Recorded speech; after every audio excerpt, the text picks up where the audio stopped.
And now, welcome to Like a Boss, insights with influencers, creatives, online entrepreneurs, and badasses like you. Here is your hostess, Heather Havenwood, Chief Sexy Boss, helping you rise to the top.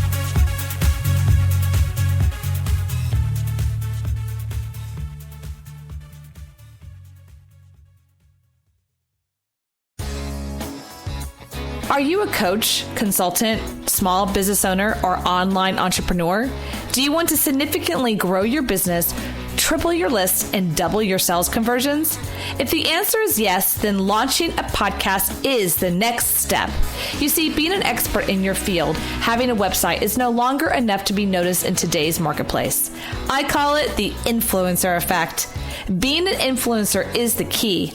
You see, people do business with people they know, like, and trust. And having your own podcast helps people to connect with you. If you're interested in having me help you launch your own podcast, grow your influence, and promote your business, then go to influencergrowthformula.com. That's influencergrowthformula.com. And let me help you rise to the top. Hey everyone, welcome. My name is Heather Havenwood and welcome to Like a Boss, insights with influencers and badasses like you. And today I have some really kind of a badass guy in Newport Beach named Stephen Griffith. Stephen, are you there? I am, Heather. Hey, how are you? I'm awesome. Thanks for having me. You're welcome. You're welcome. So I'm going to tell everybody who you are, just in case they just don't know the fabulous Stephen Griffith. So Stephen Griffith is a nationally recognized expert, author, speaker, researcher, and performance expert. He is the author of the book, The Time Cleanse, and considered one of the leading authorities on the connection between time, productivity, and performance. So, woo-woo! Like, yeah. Everyone's really good at that, right, Stephen? Yeah. Okay, so I really want to poke at you a little bit, right? So first of all, I want people to know that you're going to be learning three things that you can help you reclaim your time, because we all have 24 hours in a day, right?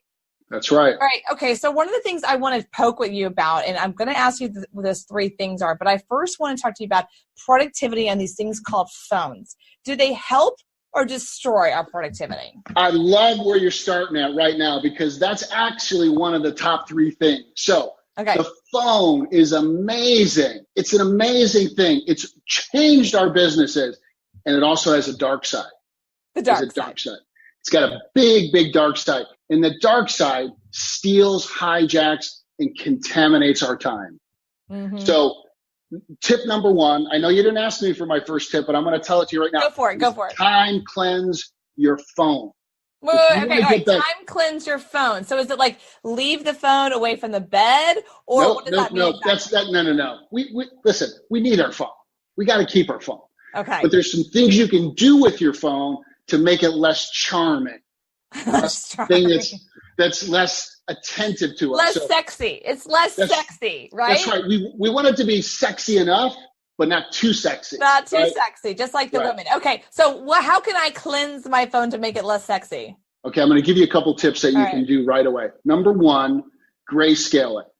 There's a feature on your phone to grayscale it. I just did that last week. That is so weird. I did, and it does make a difference. Okay, so with that, I'm going to tell you one piece of research before I give you the rest. They did a piece of research that the average person touch, swipes, looks, feels the phone 2,600 times a day.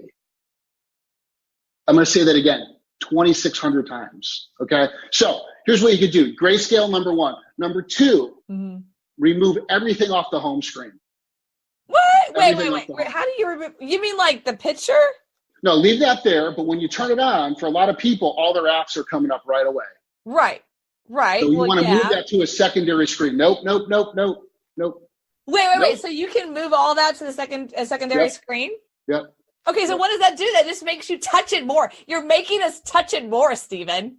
But touch it in the right way. If only, I'm sure my ex is listening going, if she had touched me 2,600 times a day, we probably wouldn't. Right? So here's the thing.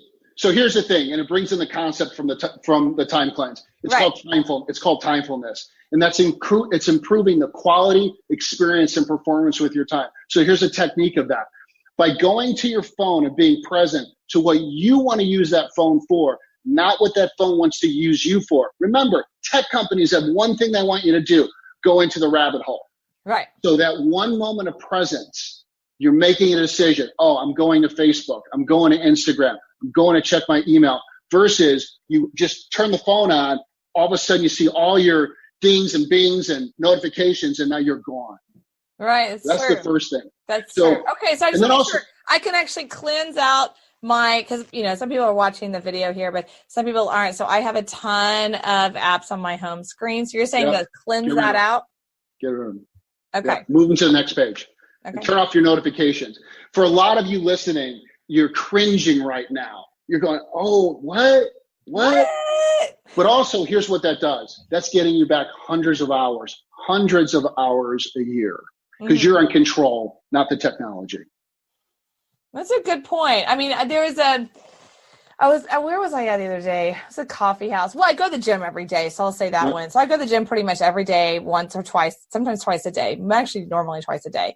And I was this is me in like my laughing stage. So I have decided to stop listening to music while I'm working out. Right. It really affects my workout. But I look around and everyone's plugged in. Everyone's plugged in, and it's me and usually about 50 hot guys, and no one's talking to me. I'm like, hello, people, but everyone's all like plugged in and like dialed in and whatever. No one's like looking around or hanging out. They're just literally in this state of like focused on whatever's in their ears. And what was so interesting was there was a commercial recently. I think it came on Super Bowl. Don't even remember. But a commercial came on. It's for Audible. Okay, audible.com. But how they did the commercial was they were showing people talking, like, humans talking. Right. And they were saying, don't talk, learn, listen. Learn to listen, and having people put in their earplugs and walking around by themselves listening. And I'm like, no, we don't need more of that. We need the opposite of that. We don't need to be plugged in even more. You're right. You're right. I thought it was interesting. They had a picture of one guy who's probably walking through New York City, because there's a ton of people in big buildings, probably New York City, and he's like, by himself, listening, walking through the crowd of thousands of people. And I thought that's what we don't want anymore. But you're right. We need to engage. Yeah. Get time back for what matters most. And what matters most is engagement, creating positive memories. That's true. It's true. So how are we going to what's this next step? And how are we going to get millennials to drop the phone? Well, I think we meet in the middle, right? So we've got wisdom, millennials have wisdom, but I don't think millennials have wisdom. Let me just be clear. And if you're listening, you're millennial, I feel that way. I love you. But I'm what I call one grade above. I'm not a boomer, but I'm like the in-between. Right. Well, the bottom line is we've got to educate them to the benefits of connection. They're so disconnected. They grew up disconnected.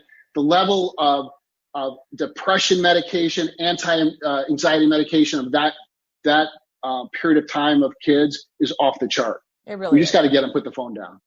Okay, so what's number 2? Number 2 is evaluating the people, places, things, interactions, possessions, mental thoughts. This is the time cleanse list. And identify everything you do, and then ask this magic question. Is it contributing or contaminating to my happiness and success? It's a very simple question. It's the litmus test of everything that you're doing, being, and having right now in your life. So if it's the people in your life, are they contributing or contaminating? Is it the 2 hours on Facebook? Is it contributing or contaminating? And then be brutal with yourself. Remove the things that are contaminating you. Reclaim your time and reinvest it for what matters most. So what does matter most? Okay, so I hear the cliche of invest in what matters most, but what would you say that is? Well, for me, it's connecting with people, having experiences, creating memories around the values that I have. So it's different for you. What may matter most to you may be different for me, but I have a little little question for you and your listeners. To me, what matters most is being relevant. Are you making a difference for yourself and the collective? We're social beings. When something great happens for you, what do you do? What do you do? Well, I share it on Facebook. But that's okay. You share it. I do share on Facebook or Instagram. It's right, because there's too much in you to contain it. You want to share it. That's what we're designed to do. So if you ask me what matters most, it's being relevant, and that's a shared experience, whatever that is, but it's connecting to your gifts and talents. You have a gift and you have lots of talents, and you're demonstrating it right now. You're interviewing me. We're sharing that. We are sharing that. So, okay, if someone's listening going, okay, so how is this relevant for me to make money? Well, time invested in the right place makes money. Oh, okay, well, I'm gonna push back on that for a second. Push back. As far as time focus on the right thing, I get that. But a lot of people will say, well, me meeting people one-on-one doesn't really make me money. It depends. Right, go ahead. I mean, it does depend, right? It depends on the market and the business. So like I go to co-working space all the time. I'm not there today. I'm in my studio with you, but I do go to the co-working space, and I do go there because I get connected, talk to like random strangers and stuff like that.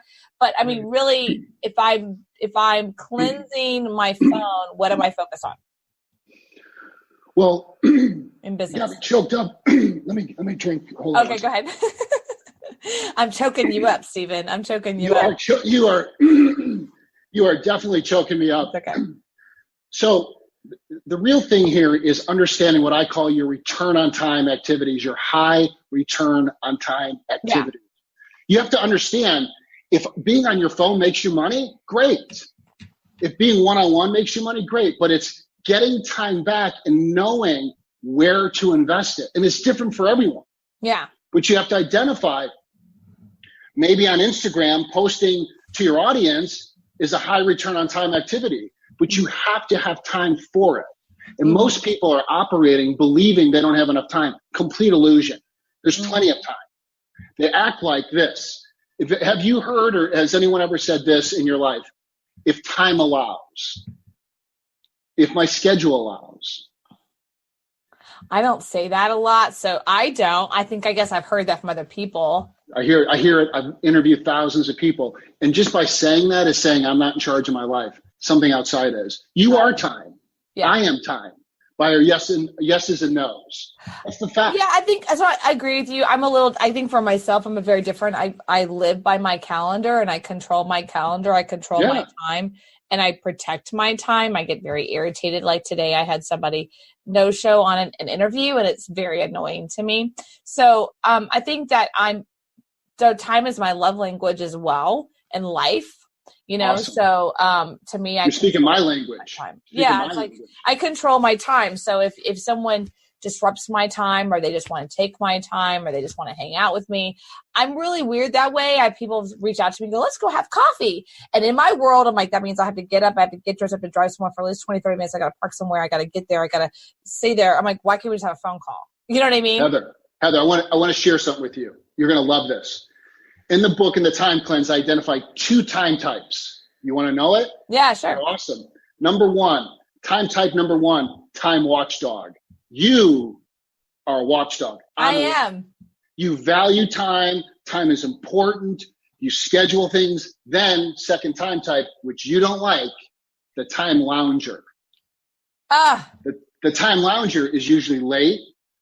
They're stuck in the moment. They value now versus the schedule. Yeah, I'm not going to be dissing on millennials, but I'm going to say that for a second. There's a lot of that. They're like in the moment. We'll just, hang out in the moment, or I live in South by Southwest, right? Which is this huge, massive thing. Thousands of people come over. And there's all these parties. I mean, there's a crap load of parties. And a couple of years I would go to the parties. And you know what? I can honestly say, after all the years I went for the parties, I didn't get one business deal out of it. I don't think I even have a friend from that. I hung out with a bunch of people, I hung out with a bunch of other techers. What's up? But that's the millennials. They like to hang out. But I'm like, what are you doing exactly? Are you doing business together? Or are you actually talking to each other? They're not. They're just like hanging out in groups, but they're not actually communicating. Right. Which to me is a waste of time. That's my point. They're not using time in an effective way. Right. To me, it was a waste of time. I would have rather gone through, taken all their business cards and go, I'll call you. You know what I mean? I'll call each of you and FaceTime you and PM you and DM you until you answer. Yep. Yeah. So it's true, right? So, okay. So what's number 3? So 3 is a combination. And what I love about talking with you, you speak my language. You're a watchdog. You're focused on time. But it's being 100% responsible for your time, knowing it comes from you and protecting it. That's actually how you get by protecting time, you actually get time back because it's not being wasted. But the second part of that is you have to calendar everything. My rule is this: if it's not on the calendar, it didn't happen. Yeah. Oh, yeah. So I'm not going to share my calendar, but I live by my calendar to a point. And I mean everything, dates, right? Yeah. Meetings. If it's not on my calendar, it doesn't exist. I literally what I call live by the calendar. Right. I'm surprised that people don't. It's very frustrating when people don't, for me, because I live on my calendar. But when it gets me, recently I was in a lawsuit. They asked for my calendar for years, and they saw that I documented everything. Right. I think my lawyer's like, it actually was in your favor, but I had to print out 3 years, and people are like, oh, well, that's a big deal. I'm like, if you saw my calendar on one day, it's like, you know what I mean? So I was like, here's this lawyer getting everything I've ever done in 3 years, including date night, So yeah, whatever. That's what they wanted. I gave it to them, right? So yeah, but I get it. Why do you do that? When did you start doing that? So about 5 years ago, I've been doing that a long time, but 5 years ago when I was working with my clients and organizations, the biggest issue was they didn't have enough time. And that's when I started working on developing and researching and created the time cleanse. And I got really clear with all the distractions today, with all the things that are distracting us in the stimulation, you've got to have a central location that's your GPS. That's your calendar. Mm-hmm. And the more you start looking at that calendar as your GPS, the more you're going to get results and the faster and the more you'll compress time to get what you want. Mm-hmm. Yeah, no, well, you're kind of talking to someone who's already doing that. I literally live by my calendar. I mean, I wake up like, when do I eat? What do I do? When do I go to the gym? I mean, it's like all structured out. And I think I'll just take the gym, for example. It's in my calendar as a date. It should be time.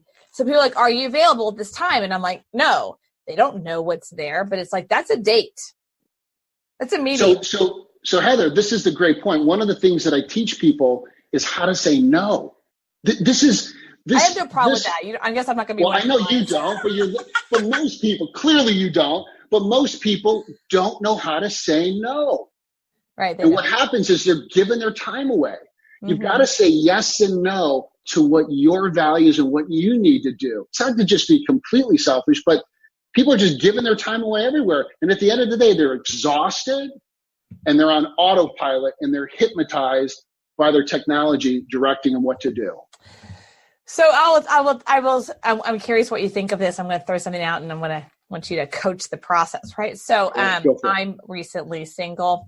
So it's really frustrating, I have to say. So, someone's had me go on one of these apps and then my experience of men are just like, let's just go hang out. Like maybe for a drink, let's just hang out. I'm like, no, I got time. To me, that's a hard part of dating, right? Because I'm like, okay, that's 15 minutes. You know what I mean? So it's like boom, boom, boom, boom. So that's definitely a challenge when you're trying to date, right? And I've realized that a lot of men are just kind of this hanging out. Let's just go hang out. They're lazy, Heather. They're lazy. Yeah. They're lazy. I'm like, 30 minutes max. Yep. Let's go. So my philosophy on dating is very simple. The first date is like 20 to 30 minutes and it's a meet and greet. It's not 2 hours. You set up the expectation. I'm going to meet you. And people here, direct communication is a lost art. Direct communication is kind and it saves time. Mm-hmm. It's kind and it saves time. We're going to meet. It's going to be 20 minutes or 30 minutes. If we decide we want to, do it again, awesome. But that's it. Don't get caught in 2 and 3 hour. And I know you wouldn't, but it's just like, forget it. No, I went on a date. It's a couple of months ago. And within like 3 seconds, it was like a definite no. Right? But I already got a cocktail. So I was like, okay, look, I got a cocktail. This ain't going to work. Go ahead and just tell me your like life story. But like, as soon as this baby's done, I'm out. He's like, all right. So he's like, blah, blah, blah, blah, blah. I'm like, nice story. Bye. But it's kind of funny actually, because it was like a definite no. Right. But I'm just one of those big sticklers around time, but it is interesting around phones nowadays. I'll just share another story and tell me what you think of this. I'm sure you have studies around this. I'm curious what you think of this. I do go to a coffee house here. I live in Austin, downtown, and there's one coffee house that's south of the University of Texas campus, and it is packed all the time because it's 24/7. It's 24 hours. So it is packed all the time with people studying. Right. And, or supposedly studying, right. It's packed. So I go there a lot at night. I do go there a lot at night because everyone's just sitting there like studying. Right.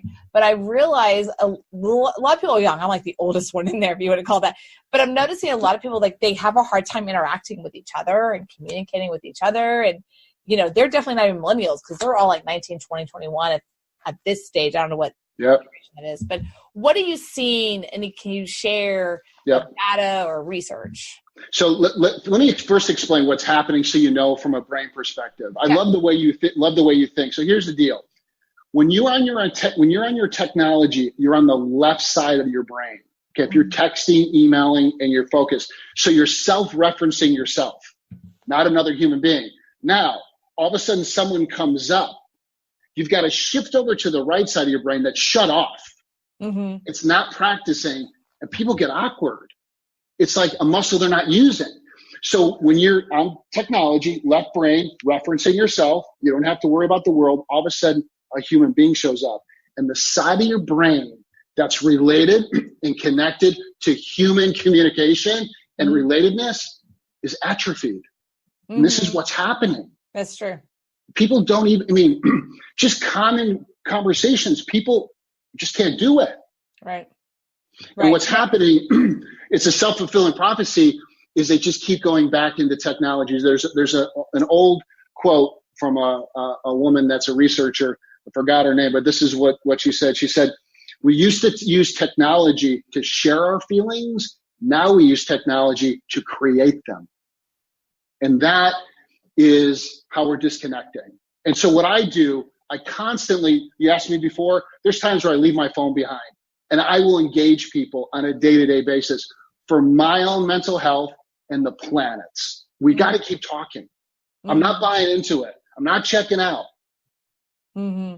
Yeah, it's challenging. I mean, I live in Austin, and it's a tech city. It's like a mini San Francisco, and it's definitely challenging to connect with people. It's definitely challenging to have a social life. All that's really freaking challenging. So what's the question you just said? If it feeds this, then that. Can you say it again for our listeners? Which one, around the contaminating or contributing? Yes, that one. So the magic question, it's like my Marie Kondo's question. You're familiar with her. So she says, does this bring you joy? My question is this: does this contribute or contaminate to my happiness and success? And we know but we're not stopping to actually evaluate. We're on such autopilot that we're not going, okay, wow, is this still working for me? Should I still be doing this? Yeah. And time is passing people by. And that's what the time cleanse is getting people to do, is stop, be aware, and then make assessments. Is it contributor, contaminant, and make those adjustments? Because here's the thing. We're not getting time back. Once it's gone, it's gone. So are your clients millennials under 30 at all? Some of them are. Some of them are. Majority or less? I would say it's the minority, because here's the other thing. Kind of over 30, people start paying attention to time more.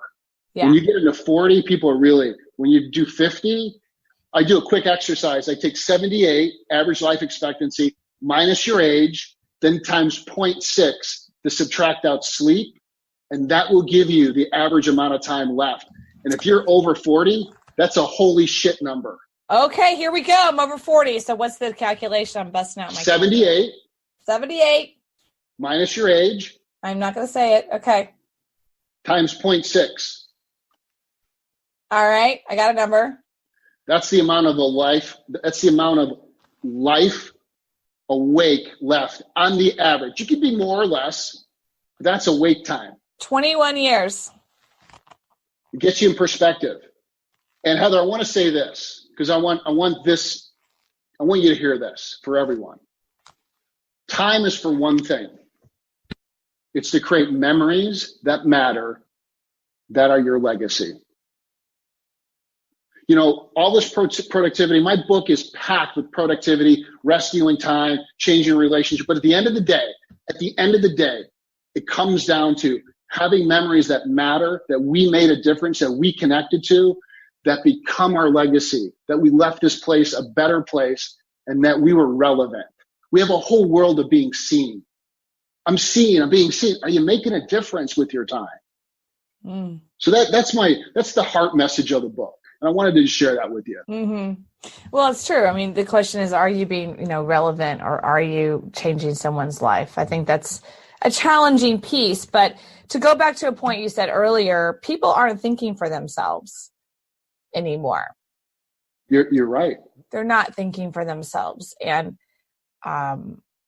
society, this is my little soapbox, but society does not encourage them to think for themselves. I mean, look at our political climate right now. Yeah. I'm not going to go left or right, but it doesn't matter. They're at war. There's literally a war going on, right? And then people pick sides, and then there's fighting or whatever. But either side you pick, whatever side or sides, a couple sides that you pick, you're not thinking for yourself, really. Right. You're listening to talking points. You're listening to somebody else, and this is how it works, on both sides. They have a main group that creates talking points for the day. They press send, and it goes out to particular talking heads. And then if you notice, if you actually study the different newscasting, if it's the left hand, like Democratic, they all have the same talking points. If it's the right hands, they all have the same talking points. How do they do that? Are they all on the same wavelength in their brain? No. They literally get an email to say, this is what you say. And then it pushes out. So there isn't really a true opinion. You're right. Of either side. I'm going to give you a technical term that's a science term to what you just said. I talk about it in the book. It's called learned helplessness. Ooh. Okay. This is hot. Tell me more about that. That is so interesting. Learned helplessness. Okay, so I'm gonna take you down the garden path Let's go down that rabbit hole. Okay, your device, my device, every day is taking choices away from us. Now check this out. It's suggesting this is the news feed you should watch. This is the restaurant it's suggesting. It's not giving you all the choices. So it's already doing this. Here are the 5 things I'm going to give you. Now pick. Mm-hmm. So that's the first thing. It's hypnotizing us to be lazy. So choices, there's a whole section of the book it's called the power broker, and it's choice. So here's what happens. All day long, go left on your GPS, go right. Phone's telling you what to do. Oh, I'm hungry. Phone's telling you what to do. So we start becoming hypnotized by not becoming conscious with our choices. Now, here's one more thing that's going to blow your mind. No one's written about this. I've never seen it. So a woman named Amy Cuddy, she wrote the book called Presence, and you might have heard about her. She has this thing called Power Pose, but her whole research at Harvard is about body posture, They did a piece of research they took, I think it was 100 people. They had them do work on a big screen, a tablet, and a phone, The purpose of the exercise, the research, was to see assertiveness. So they did the work, and then the examiner left the room.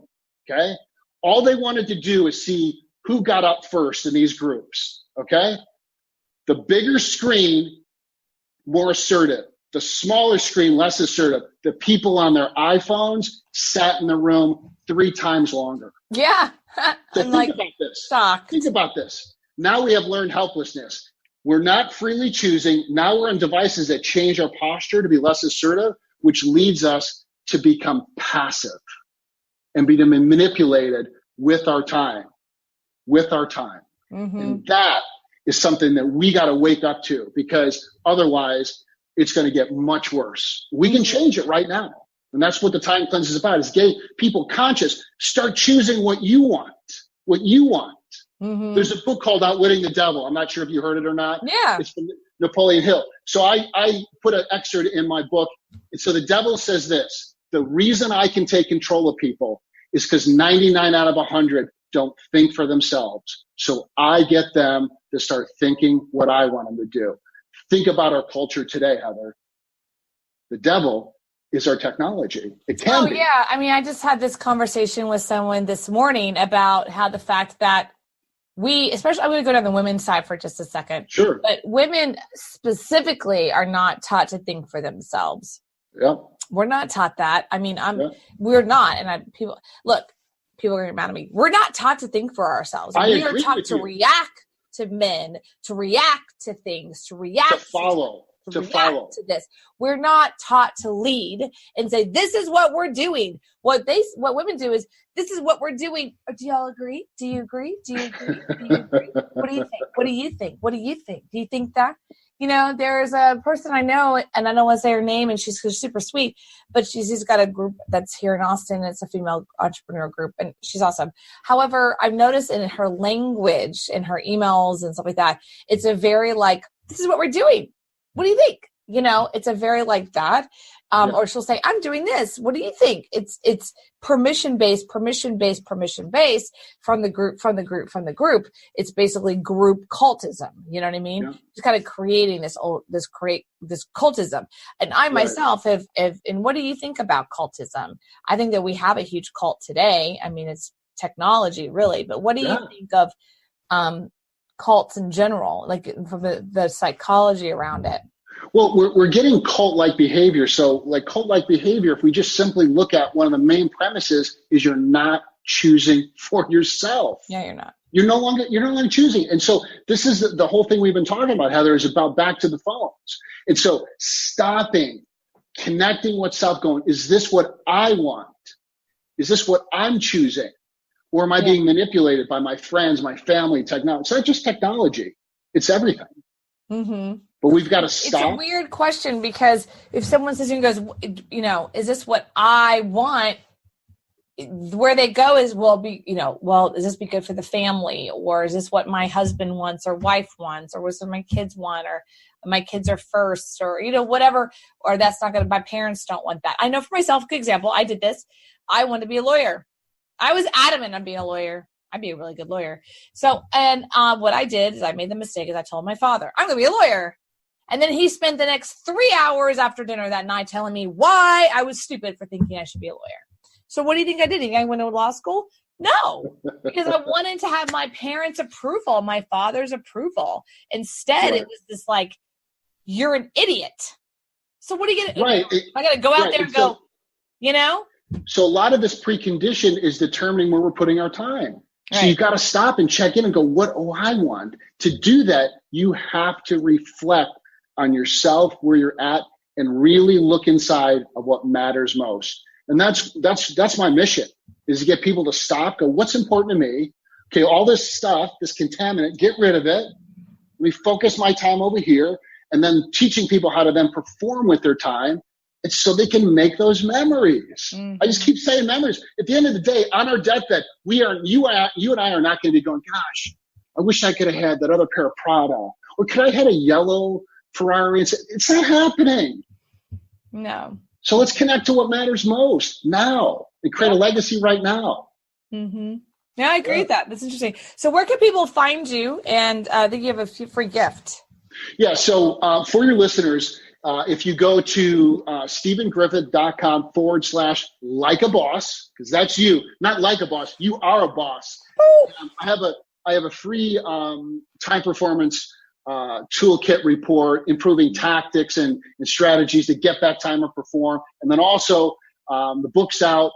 If you order the book, I give you a free masterclass, 8-part video series for your listeners, to take them step by step with me, guiding them all along the time cleanse to get their time back, get what they want. Do you have any apps or things like that you suggest or don't suggest? Oh man, there's so many good apps. Rescue Time is a great one. There's a couple trackers for time. One of the best things you can do for apps is just get a good timer app.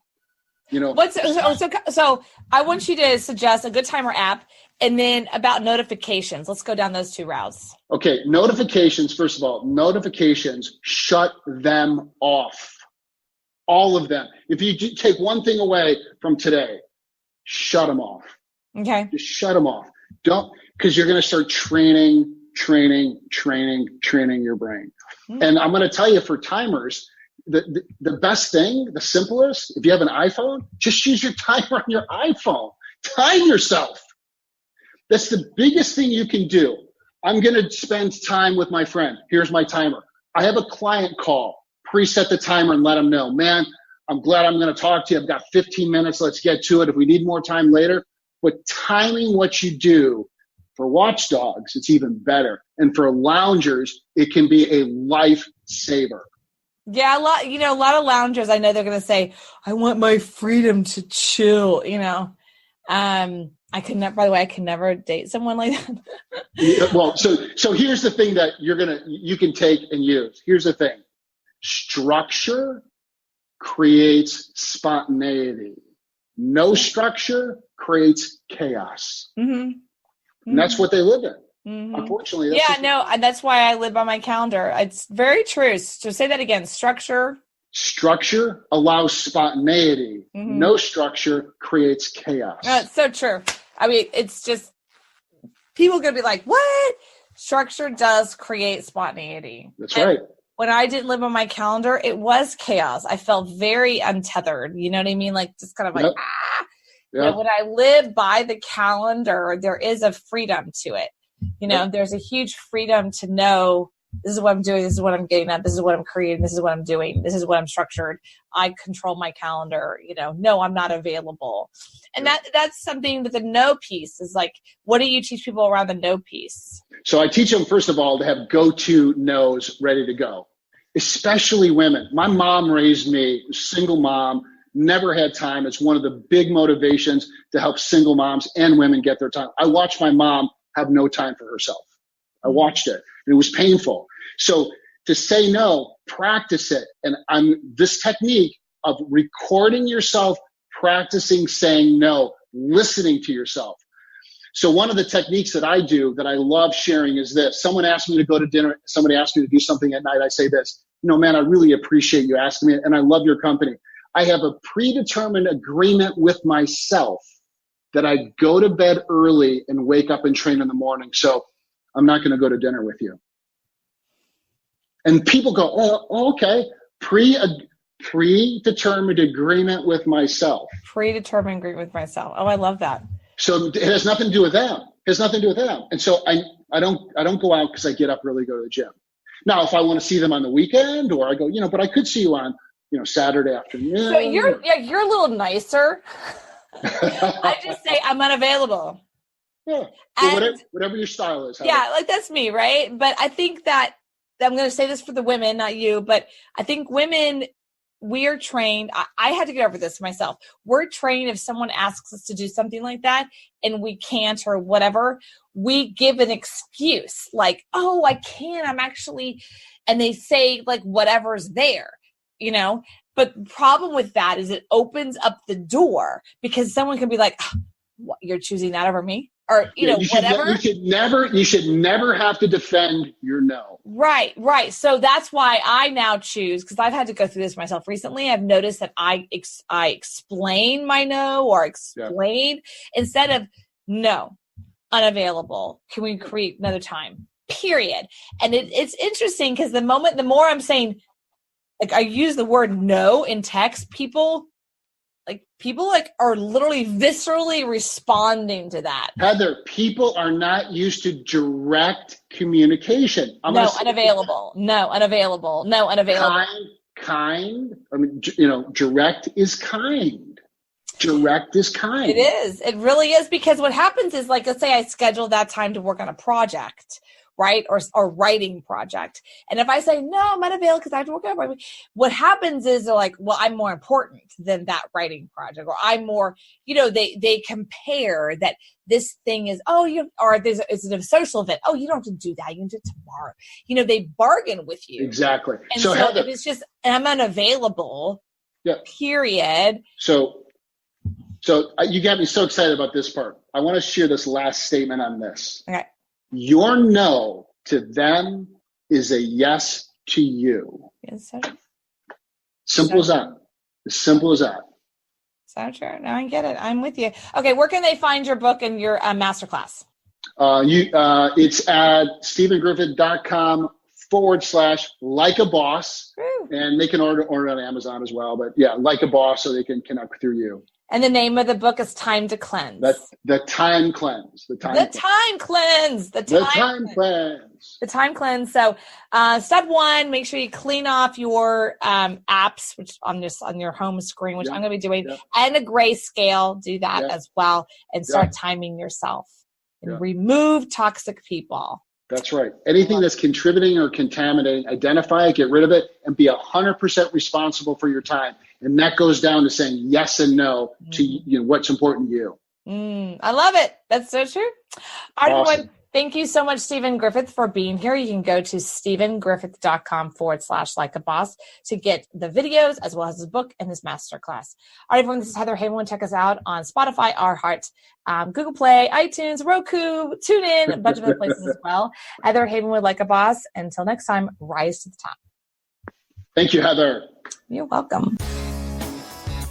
Are you a coach, consultant, small business owner, or online entrepreneur? Do you want to significantly grow your business, triple your list, and double your sales conversions? If the answer is yes, then launching a podcast is the next step. You see, being an expert in your field, having a website is no longer enough to be noticed in today's marketplace. I call it the influencer effect. Being an influencer is the key. You see, people do business with people they know, like, and trust. And having your own podcast helps people to connect with you. If you're interested in having me help you launch your own podcast, grow your influence, and promote your business, then go to influencergrowthformula.com. That's influencergrowthformula.com. And let me help you rise to the top.